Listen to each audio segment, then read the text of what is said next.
What if Kang didn't die in the ending of Ant-Man and the Wasp Quantumania? In the final battle between Scott Lang and Kang, we can see that Kang sees his multiversal power core, which seems to be destroyed because Scott's tools are combined so that it makes the power core unstable. Kang knew how strong the power core was and also the explosive effect that would result from the power core, so he rushed to run towards the portal to Earth, but unfortunately Hope came, who then forced Kang to lose, which then made him actually absorbed by the unstable power core.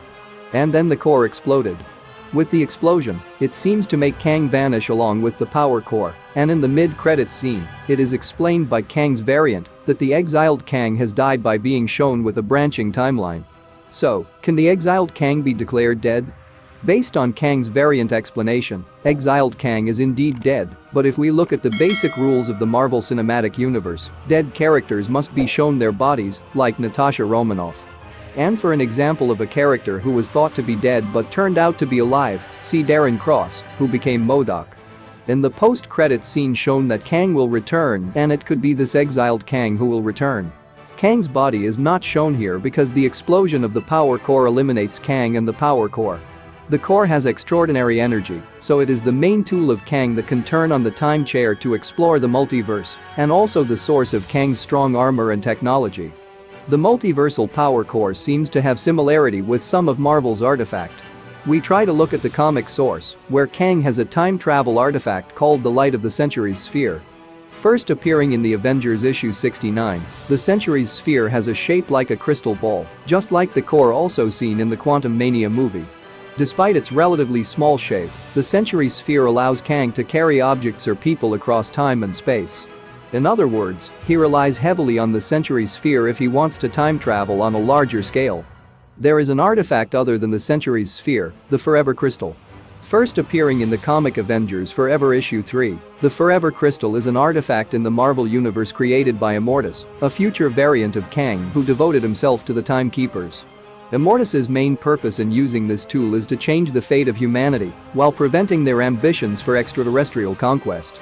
The reason Immortus can do such extraordinary things is because the Forever Crystal allows him to change the past while influencing the future without creating a branch timeline.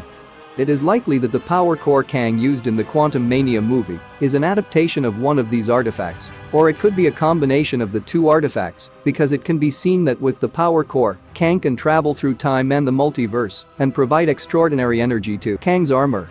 I've got a theory that Kang did not die because of the power core, and maybe Kang merged with the power core to form a new entity, the Beyonders. Why is like that? If we see in the movie, the power of the power core is so great that it makes the place around the core an anomaly when someone enters, it will create several probabilities, or as mentioned in the movie, it's called probability storm, that makes the probability of that person appear.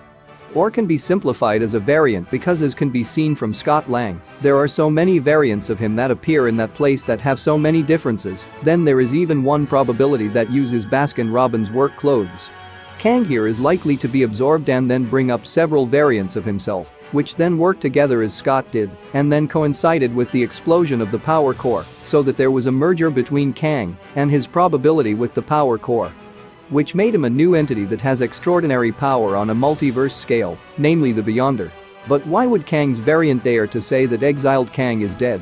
The possibility is that exiled Kang no longer exists or can be said to be dead because he has become a new and different entity that is now much more powerful. Whereas previously he could only cross the multiverse, this time he became a Beyonder who could manipulate the reality of the multiverse with his strength. And as for why the timeline is branching out, the death of exiled Kang and the emergence of the Beyonder with his immense power will certainly have an impact on the multiverse as a whole, which seems to feel like a dangerous threat is coming. Kang becoming a Beyonder, or Beyonder as a variant of Kang himself, does not exist in any Marvel comic story, but if this happens, it will be in accordance with rumors from a fairly credible Marvel scooper, My Time to Shine Hello, who said that the supervillain Beyonder will be the main antagonist in the Avengers Secret Wars, where he will act as the strongest variant of Kang the Conqueror, while being played by actor Jonathan Majors. The Beyonder is not an ordinary being in the Marvel Universe or the multiverse as a whole. In fact, he is considered the most powerful being in the multiverse, even more powerful than most of Marvel's cosmic entities. With his psionic powers, the Beyonder can read the minds of all living beings that exist in the Marvel Universe, as well as erase memories of himself. Almost all of the common powers of Marvel superheroes and villains are also possessed by the Beyonders. For example, super physical strength, the ability to fly, manipulate matter, manipulate reality, teleportation, and many more. In short, the Beyonder is an omnipotent being who can destroy the multiverse with just his mind alone. Although his latest version tends to be weakened by Marvel, he still has the power to manipulate reality. His psionic powers also still allow the Beyonder to manifest all the power in his mind. If Kang does become a Beyonder, then this could be even more connected, because exiled Kang wants to avenge the variants who have exiled him in the quantum realm, and exiled Kang may also have a grudge against Scott Lang for blocking his plans and even making him absorb his own power core.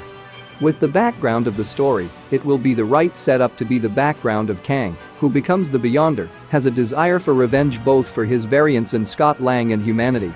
Which then makes this Kang Beyonder variant play both parties by creating a battle world with his power to pit the heroes on Earth against the villains and Kang's variants.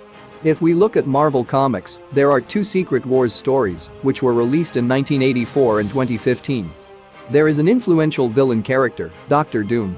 What if Kang, who became the Beyonder, was inspired by his predecessor Dr. Doom, so he used a mask like Dr. Doom's and used armor with the same shape because at the Council of Kang, it was shown that there was a variant of Kang who used Dr. Doom's black armor, but here it likely was replaced with the Beyonder's signature color, white. It will be a surprise to see Dr. Doom with white armor, and when opening his mask, turns out to be Kang. For Kang using Dr. Doom's armor, this is just my wild theory, but for the theory of Kang being a Beyonder, I have confidence that the story setup is suitable to bring up the Beyonder, but as a variant of Kang. What do you think, variant?